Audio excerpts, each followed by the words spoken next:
find that they look like the same. Not necessarily tribal or regional. But I have said that.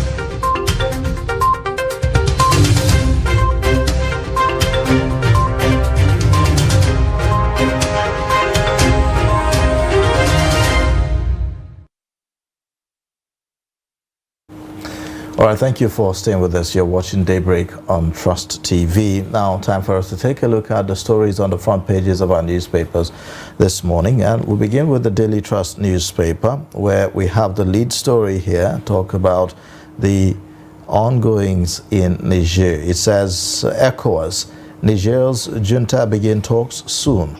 It has the rider that says, military rulers accept dialogue.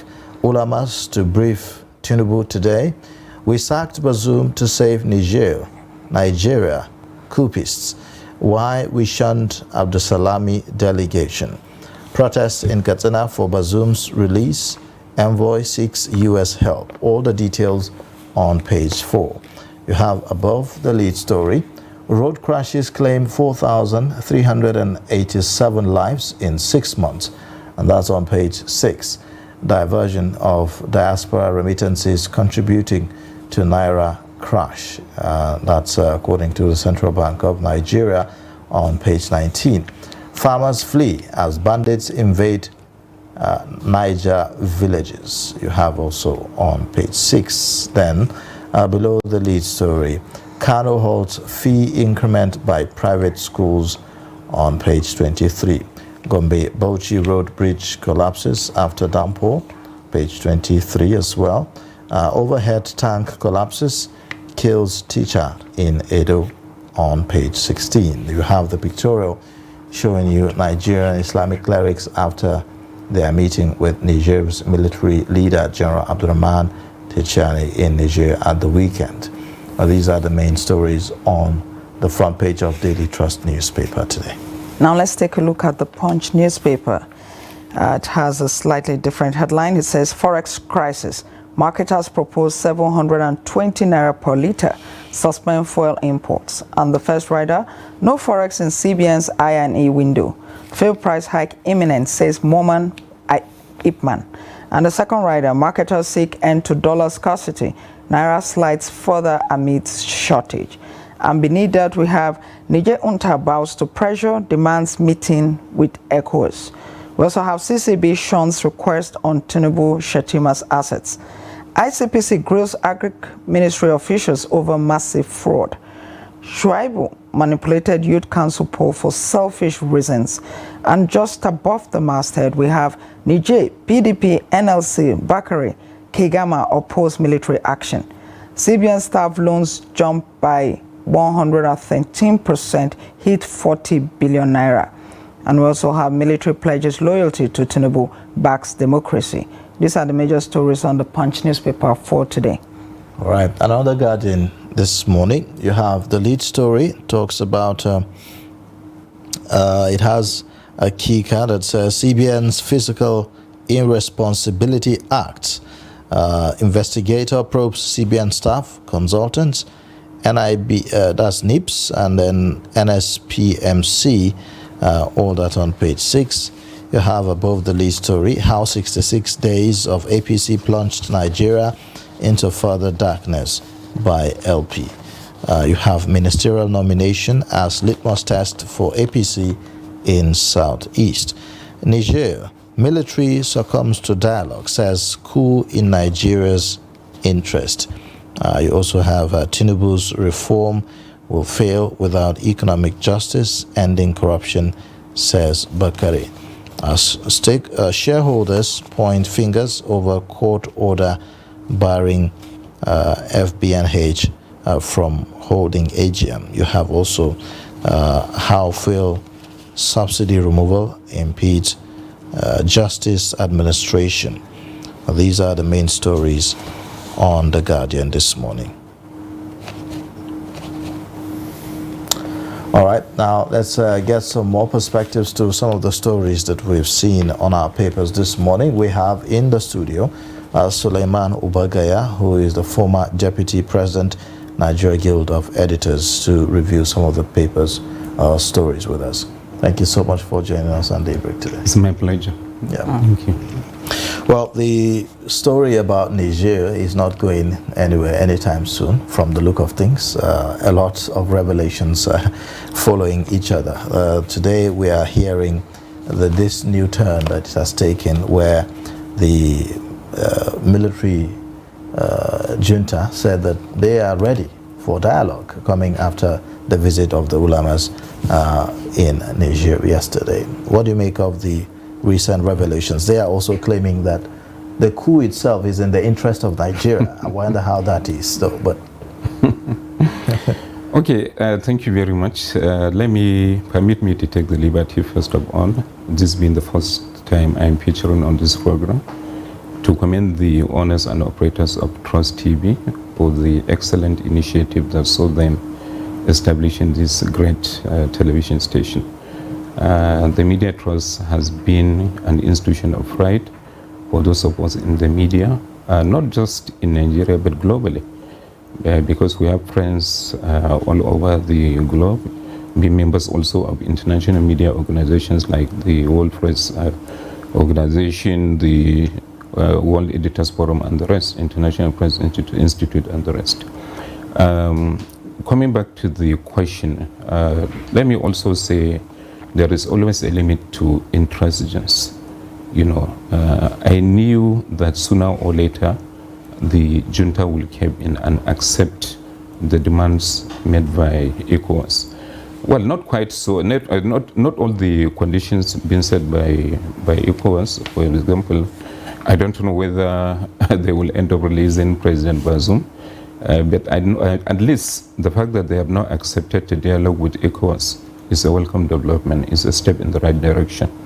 So I commend the coupists as well as those who have intervened, the ulamas, the General Abdeslam Abu Bakr Committee. Of course, it was shown by the junta, but still the junta deserves commendation for finally accepting the dialogue. You know, it's better than, the position that it took initially of showing practically everyone sent by ECOWAS and every demand made by ECOWAS. So it's a welcome development. don't you think that perhaps the initial position was born out of the annoyance by the ECOWAS to threaten the use of force from the word go? Yeah, it wasn't strategic, honestly, on the part of ECOWAS, to start with threat. They needed to have studied the environment first to find out what really happened before striking, before making that kind of, permit me to use the word, provocative statement. Naturally, soldiers are hot-tempered in nature, and given the kind of situation when a coup takes place, it's a matter of life and death. So you don't just threaten the coup, the person staging the coup. You try to cajole him and get him to subtly accept your situation, see reason with you, make him understand that coup is no longer fashionable across the world, and it is also not in Nigeria's interest to be a Sharia state, because ultimately that is what it is going to be. When you stage a coup, a lot of democratic nations, and indeed overwhelming majority of countries in the world are practicing democracy, are going to treat you as a pariah, kind of. So all right, it's in their interest, honestly, that that they accepted this condition. And of course, ECOWAS was wrong to have started with threat. They will have started, with a subtle cajoling, kind of. So that's the way I see it. All right. Away from Niger for a bit now. There's another story on the front page of the Daily Trust here. It says diversion of diaspora remittances contributing to Naira crash. That's according to the CBN. And I'm going to take this side by side the story on the Punch that says that fuel may rise to 720 Naira per litre because of scarcity of forex and the rate as well. So there are some persons that said that, okay, because the CBN governor on this story was saying that the diaspora remittances are coming into the country. They're actually coming in, but there's no official documentation of those funds. So they're finding their way into the black market and all of that. And I've seen a lot of reactions to that. Some Nigerians are saying, okay, before the federal government came up with this policy to say, okay, it's going to be one market and all of that, why didn't it block all these holes so that we don't even have this kind of situation? Yeah, I believe the harmonization of the exchange rate is going to play a key role in upscaling diaspora remittances to Nigeria. Because before now, the situation was, you know, when you have someone, for example, in America sending you dollars, rather than, you know, collecting the Naira equivalent in the bank at the official exchange rate, which was running at 400 plus, it is in your best interest you take it to the black market where it was going for 700 plus. You know, if it is, for example, $1 million, if you use the official window, you will receive equivalent of around 400 million Naira plus. But if you take it to the black market, you were in a position to earn at least 300 million Naira more by trading it as 700 Naira plus. So now that there is harmonization in the exchange rate, even though it has not fully harmonized. Well, this harmonization, what the CBN, the man at the head at the moment shouldn't be saying is that this money is still finding its way into the black market, and that is why we're having scarcity and all of that. Yeah, that's what I was trying to say. The harmonization has not really fully taken place because there is still a difference between the official rate and the black market rate. Still, the official rate, I think the last time I saw about 2 days ago was 700 plus. It's not yet up to 800.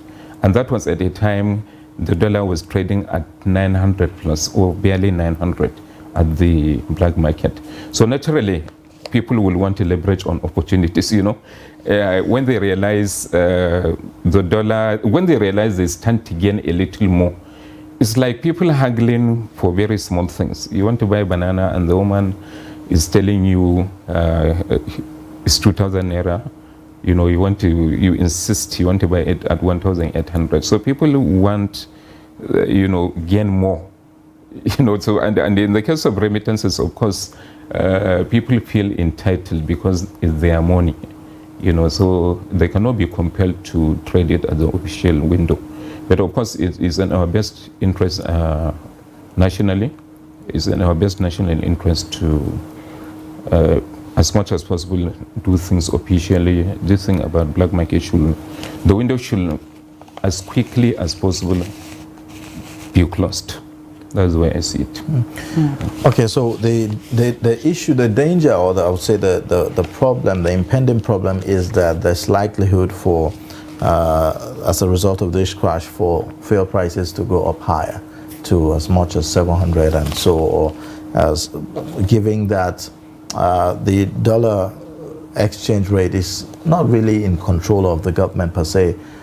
It's likely that we're going to see increase in fuel prices to even as high as 1,000 Naira, depending on global crude prices and the exchange rate that is going to result to. There are those who have made the submissions that perhaps government should consider having a window for fuel importers into the country to help checkmate, the skyrocketing price of fuel and all. What do you make of this? Well, first of all, there are so many factors responsible for the downfall or deterioration of the value of the Naira. The government itself needs to address that. For example, I understand several billions, I cannot exactly remember the quantum, has been appropriated by the National Assembly for purchase of official cars. And I also recall the House of Assembly of a state in the southeast rejected IBM vehicles, innocent vehicles purchased for them by the executive arm of the government. Unless we do something about consumption, all these cosmetics measures will not get us to the promised land. We really need to do much more about consumption, first of all. We need to reduce consumption, and we can only reduce consumption when you have credible alternatives. For example, if you are talking about vehicles, can't we try, at least at the governmental level, What is wrong in trying innocent vehicles? These are Nigerian So I products. recall that several pronouncements have been made with that regard. Exactly. Even an executive order issued in that respect. But it doesn't look like it's materializing. It doesn't look like government making the policies is leading in, by example. Definitely, it is not leading by example. When you see the president of the country, for example, driving an innocent vehicle, I mean, being driven in an innocent vehicle, or his entire convoy is made of innocent vehicles, definitely a lot of governors will also key in. But when you have your own state governor or the president of the country telling you to patronize innocent while he was about patronizing other brands, foreign brands, there is no way. That is not leadership by example. So talking about back to but the it's issue. one thing to talk about consumption. We manage our consumption by consuming what we have. But what do we have really? I mean, you've just mentioned innocent vehicles. But in other areas, what is our production level? Well, that is to take care of 220 million people? Well, you see, government has a responsibility to come up with policies and programs that encourage or that discourage consumption. For example, what the previous government of Muhammad Buhari did, in spite of all the bashings, one thing it has seriously achieved is the fact that at least rice production has now been upscaled, and the Nigerians, majority of Nigerians now patronize local rice. I can't remember the last time I ate pori rice, and I'm sure the same with you, so many of us. So it's hard to tell even these days the difference between what we consider the foreign parboiled rice and the local it's a bit longer. Rice. It's even hard to tell. Yeah. Because some of the rice mills are really doing a good job. Yeah, they are doing a good job, and that is what I mean honestly about government coming up with policies. Talking about fuel price increase, government needs to trade with very, very serious caution. It should not take the patience of Nigerians for granted, because right now that's what the government is doing. When you push someone to the wall, there is a tendency, okay, since he has nowhere to push back, there is a tendency for the person to push front. And if he pushes front, the likelihood is that he will be confronting you, that is pushing him. So government needs to be very, very careful. Right now, the issue of price increase had led to life becoming very, very unbearable for Nigerians. I'm a journalist, but I receive, I'm telling you, tens of messages every day from home, childhood friends, relations, asking for one help or the other. And most of them are people who have never asked for any such favor in the past. So people are really overstretched. The suffering is becoming unbearable. To fill a car tank now, you need at least 30,000 naira, depending on your brand. For my own, I need almost 70,000 naira to fill a tank. And you can imagine. So where do you get this kind of resources? And government is talking about deregulation. It has to be a guided deregulation. We don't just deregulate blindly. Even abroad, in the United States and the rest, they don't. It's not every sector of the economy that is fully deregulated. It has to be a kind of guided deregulation, because if you allow market forces to determine everything, it will get to a stage where the national security will also be threatened. By the time, God forbid, there is a kind of revolt on the part of the citizens, national security will be adversely affected. And that is what has happened in Niger that we started talking about. You have seen the citizens supporting the coup-fist. I'm sure they do so not because they do not like democracy or support democracy, but because they have been overstretched. So when you stretch someone or overstretch someone, there is a tendency for the person to, like I said, push front. And when he pushes front, he will be confronting you. So government needs to be very careful. All right, well, thank you so much. Suleiman Ubagaya is former Deputy President, Nigeria Guild of Editors. Thank you for joining us on Daybreak and sharing your perspectives with us Thank you so much. on Daybreak.